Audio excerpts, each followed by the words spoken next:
What's up, SCULPT? Can't tell you how many times we practiced that backstage. We did practice. There we go. Over the last couple of years, we have been extremely lucky to see an insane amount of growth at Clay.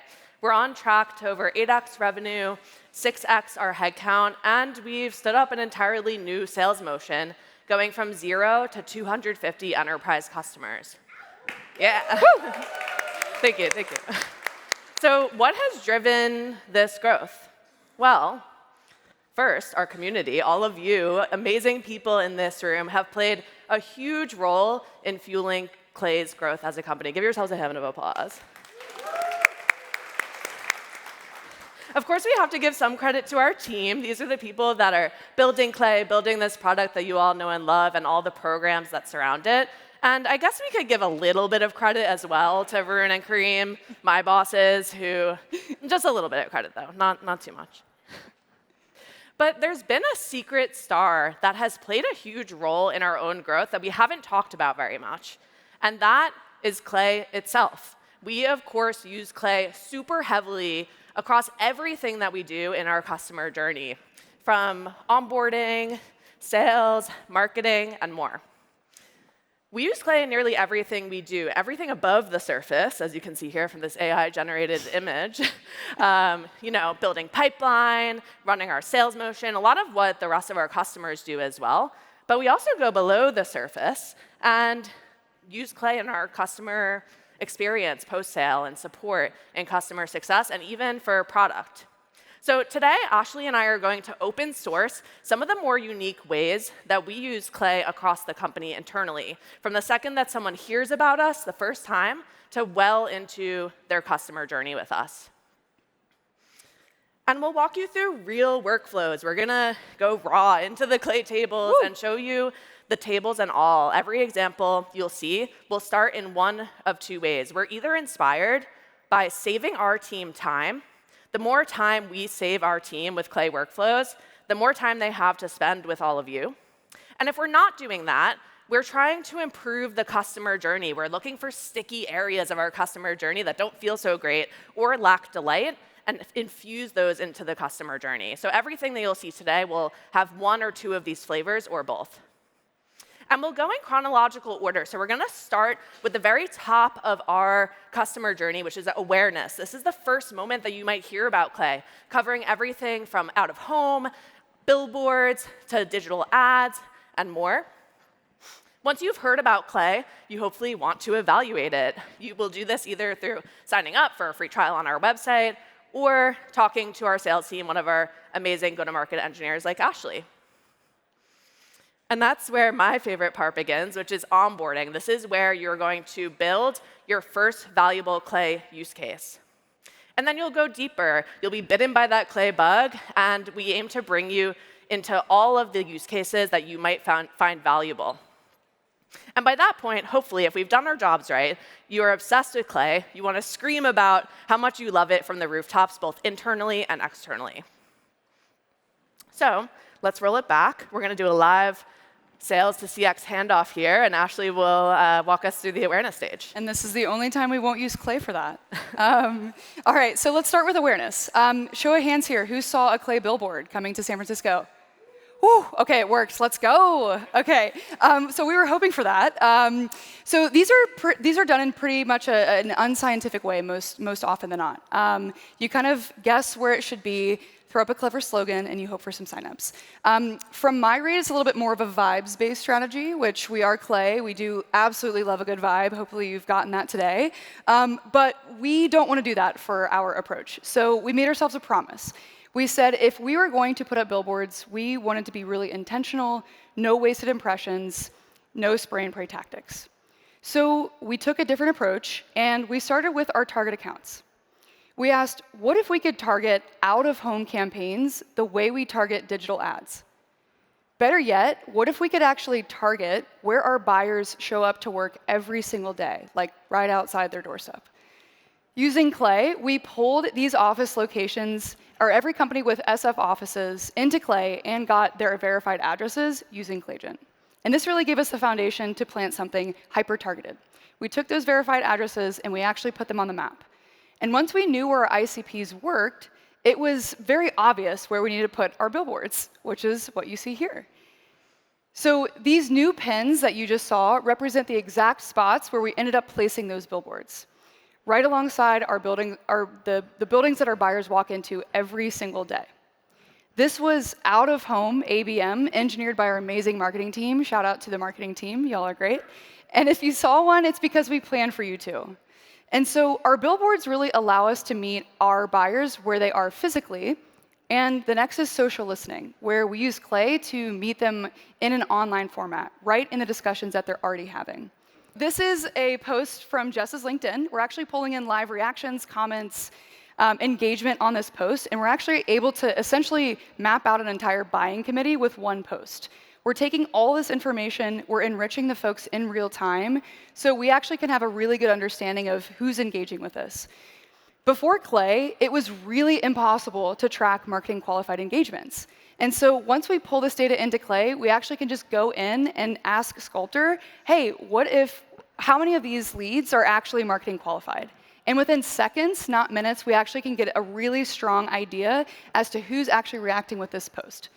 And this finally gives the connective tissue between marketing and sales that has been previously missing for so long. And it also makes these things really actionable for the sales team. So speaking of making this actionable, I know you guys saw this, so it kind of ruined the moment, but that's OK. We create triggers using AI to actually surface when we have really high-quality engagements socially. And what you're actually seeing, this is my Copilot channel. This is from last week. You can see my target accounts, and only high propensity kind of engagement is actually sent to our Slack channel. So we reduce the noise, and it actually flows into the systems that we use every single day. So we know when our target accounts are actually starting the conversation. OK, so we just talked about awareness. Let's talk about evaluation. Of course, at Clay, we use Clay to source signals. We use Claygent, of course, to do many of things that I could spend all day talking to you about. But I actually don't really want to spend time talking about signals. I know that's a little contrary to popular belief, what you might expect for a sales leader at Clay. Because really what we're actually doing with signals is actually more so getting context on your account. So how do you make money? What are the possible challenges that you actually have right now? What's your sales team to headcount ratio? How quickly is that growing? These are all contextual pieces that actually help inform how we should reach out, but not the reason why we reach out. And one of the things that I actually really wanted to spend more time talking about is not necessarily third-party data, but Clay's true GTM alpha, our secret sauce, lies in combining our first and third-party data. And if I had one thing that I can challenge everybody in this room with, is how can you combine your first and third-party data to actually find your GTM alpha consistently? And so as a product-led growth company, Clay's biggest superpower actually really is the intelligence that we gain from seeing thousands of users build, test, and iterate and prototype within Clay. What you're actually seeing here is a drafted email of the different variables that we can send based on activity within Clay. So we can pull in this usage data via Snowflake on the types of actions that you're taking, and that, combined with that third-party context, helps us build this kind of understanding of who you really are and what you might need. So as an example, just kind of going down this list, a couple of things that we might be able to look at to know when to reach out to you would be if you're running the same enrichment 500 times, or if you're approaching that 50,000 row limit. We know you're ready for volume. When you're consuming credits, perhaps in a suboptimal way, we can reach out and we can help and support based on what we know about your business and what you're actually accomplishing in Clay. And then lastly, when your behavior mirrors our highest performing GTM teams that we work with, we know you're probably ready for enterprise. So your success in Clay quite literally shapes how we show up to you as prospects. And not only that, it actually writes the playbook for how we help you go even further in Clay. OK, show of hands here. Who trusts that reps keep the CRM up to date? I love that. No hands. Great, amazing. OK, that's insane. And honestly, I get it. And I think we can all agree that the customer experience really does break down when context isn't shared and information is stale. Everything downstream from the CRM, from forecasting, handoffs, renewals, all depends on your CRM data being right. The reality is, though, that no one wants to spend time logging calls, no one wants to update notes or update deal stages. Like, it actually sucks, so nobody wants to do it. But what you're actually seeing here is a Clay table that's pulling in details from account activity, from Gong, email, all those different ways that we've communicated with you as a prospect, and measuring days since our last touch point. And then the output of this table is actually that Slack message that you see in that corner. This proactively notifies a go-to-market engineer that they should likely move that to the next stage. We don't have to think about it. It actually comes to our Slack, and we're able to just easily press a button and move that stage forward. Our reps are on back-to-back calls all day, and they're super heads down. And when they're not on calls, they're ideally building in Clay with you and spending time with you, coming up with creative ideas to go to market. OK, we just talked about keeping the CRM up to date, which is obviously very important. Because without accurate data, of course, everything downstream breaks. Closed lost analysis is actually probably where you feel that the most. It's when deals don't close, it's oftentimes really hard to understand from a rep what might have went wrong. The information is probably spotty at best. There are a lot of key details that are missing. So with Clay, we actually pull in all of that account activity, and we can take the activity, support tickets, internal notes, all of these things, and we can ask AI to summarize, why might this deal not have closed? Or what's the common themes across these deals? And within real time, you can actually get a very clear sense for kind of the trends that are taking place, using SCULPT to get a very quick sense of, hey, what are the things that we're actually seeing? So this is from a while back, but I did want to show you, because this is really helpful. It gives our EPD team a very clear roadmap of what we might be missing, right? And it also helps me as a sales leader know how I can help my team win in the future. OK, everything that I just shared with you is in service of saving our team's time and making our customer experience much better, so we can actually spend time with you in the areas that it matters the most. So this is a rough overview of our POC process. And I think I speak on behalf of the entire G2Me team when I say that this is actually our favorite part of the pre-sale process. It's building in Clay with you. It's thinking about ideas. And it's helping you think in ways that you previously have never thought about before. But what's really amazing about this is that when we start a POC process with you, we're showing up with context. We've listened. We've heard conversations that you've been talking about on social. We know information about your business. And so when we actually show up, we have a very clear and nuanced view as to what your team might need, what makes you different, what might make you stuck, and where we can help you move faster. So by the time we're kicking off a POC, like I said, we're ready. We're really not guessing. We're showing up with answers. And when you're ready to bring it to life, Jess and team have you covered. All right. So now we are on to onboarding, my favorite part of the customer journey, where we help you get your first valuable Clay use case live. Good onboarding experiences actually happen and begin without the customer even seeing this part of the process, sales to CX handoff. So in my 10 or so years in leading CX teams, this is such a sticky part of the customer experience. Sales does not have time to create these notes. And I, on the other side, my team usually gets half filled out notes, and then we have to end up re-asking the same question to the customer that they already repeated in the sales process. Bad experience for everyone. And so we use Clay for this. Every time a deal goes into its final stage of our sales process, security and legal, that deal will hit a Clay table. From there, we're going to pull in all the context that we have from Salesforce. We're going to pull in all the Gong transcripts. We're going to do some research on the customer themselves, learn about their business. And that is then automatically going to create a new record in a handoff object in Salesforce for us, where we're going to summarize with AI the use cases of the customer, the challenges that they had in the first place. Are there any red flags? Are there things that we promised to this customer that we need to make sure we deliver on? From there, we also want to save our CSM's time. We call our CSMs growth strategists at Clay. And a really big time suck for them is usually creating the kickoff deck, and it's a bad use of their time. They're just duplicating a template and filling in content that's already in the handoff.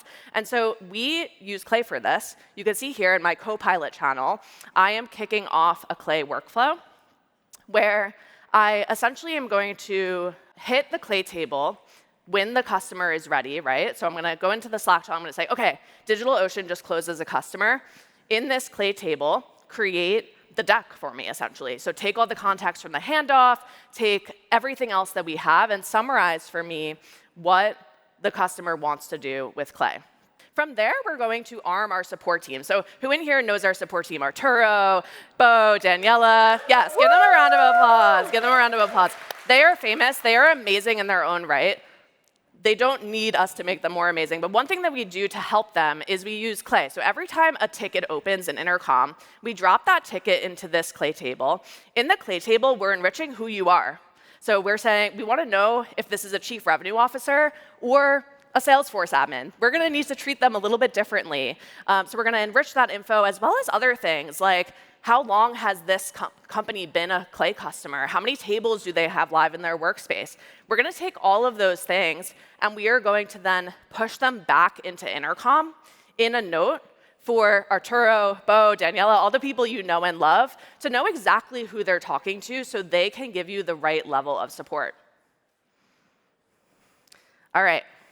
So now we're on to the activation stage. This is where we aim to take you deeper. We want you to implement all of the things that are your Clay dreams, and we want you to start to do that on your own without us maybe holding your hand quite as much. And so one thing that we do in this stage of the customer journey is we actually monitor you. Sounds a little bit creepy, but what we do is we take all of our customers and we pull them into this Clay table here, where you can see Vanta. You heard Mark Lale talk this morning. We're pulling in all of Vanta's contacts from Salesforce. We're pulling in all of our Gong transcripts with them. We're pulling in their product usage data. So you can see here we're actually seeing what integrations they use, how many Clay tables they have live. And then we're summarizing all of that in this GPT prompt, where we're saying, OK, tell me the use cases this customer has live in Clay today. Tell me the use cases that maybe they've talked about that they haven't gone live yet. Is there any risk? What product feedback do they have?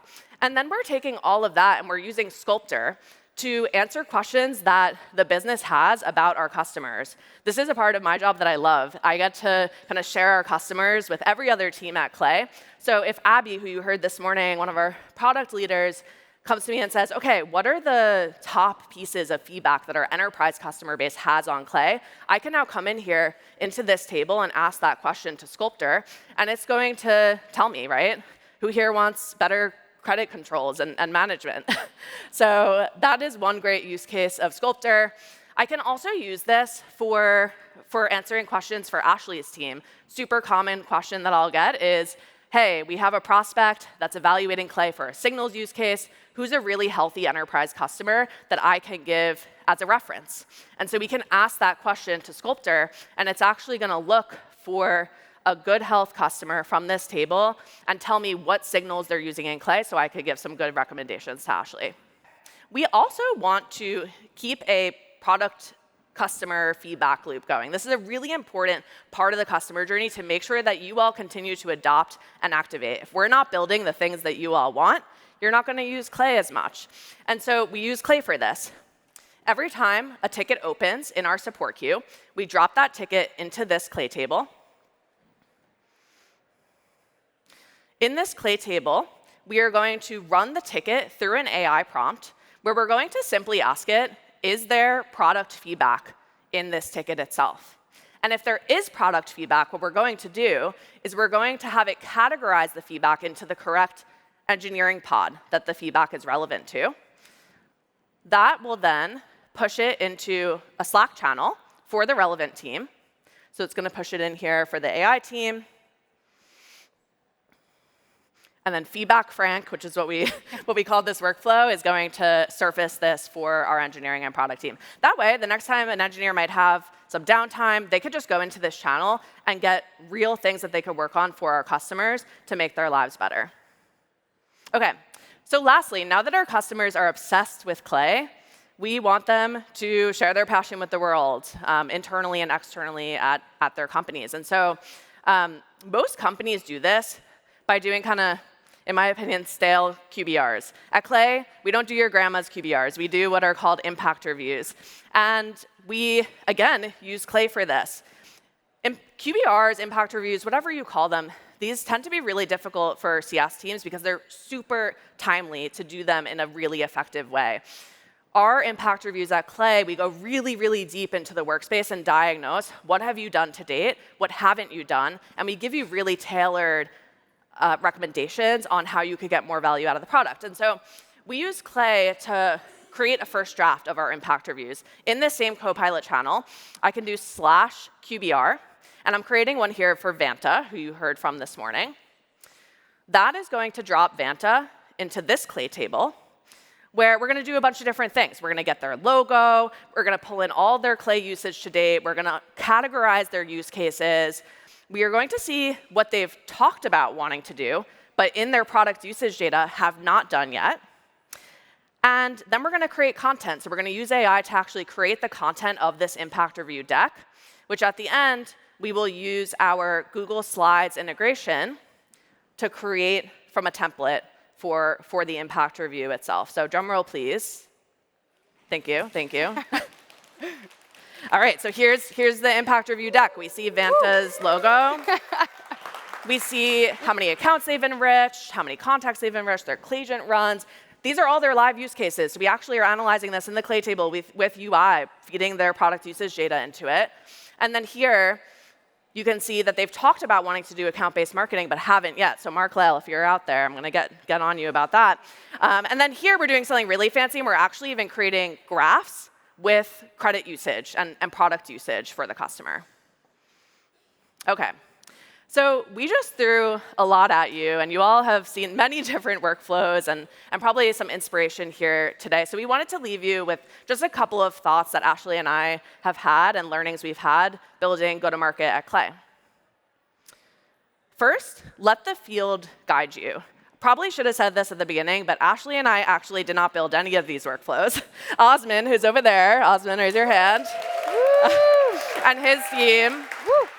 Osman and his team built all of these workflows. But the thing is we feel like we've built them because Osman's team, our go-to-market engineering team at Clay, collaborates super closely with us. And so we feel a lot of ownership over these.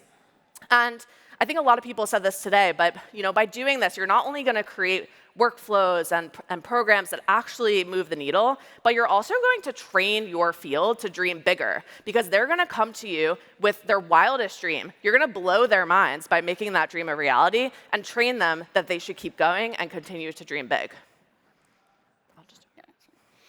Focus on GTM Alpha and prepare to pivot. So Kareem said in the morning, be unique. And really, that actually does start with first and third-party data. Treat GTM engineering the same way you would treat helping a new product reach product market fit. And then lastly, zoom out to see the full customer journey. In preparation for this talk, I actually was very blown away by a lot of the examples that Jess showed. And it creates a more holistic experience for your customers. It's not just for sales, right? It's for the entire customer journey from start to finish. All right, so if you were inspired by anything that you saw today, take out your phone, scan this QR code. We've actually created templates of all these workflows that we talked about here in our talk today. So you don't have to start from zero. You can just download these templates, get them into your Clay workspace, and at the very least, see what our tables and configurations look like. And if you're still feeling overwhelmed, I want you to go back home, ask yourself 2 questions, and just do 2 things. 1, ask yourself, what is one thing that my team is spending a lot of time on today that I can automate? You don't have to start by building all these things. Just ask yourself this one question and start by building one workflow. And then when you're done with that, ask yourself, what's one sticking point in my customer journey or one area where I'm lacking delight that I can smooth out? Go and build that thing. You don't need to start by building everything that we showed you here today all at once. Just start by asking these 2 questions. Build 2 things in collaboration with your team, and then keep going. Thank you all.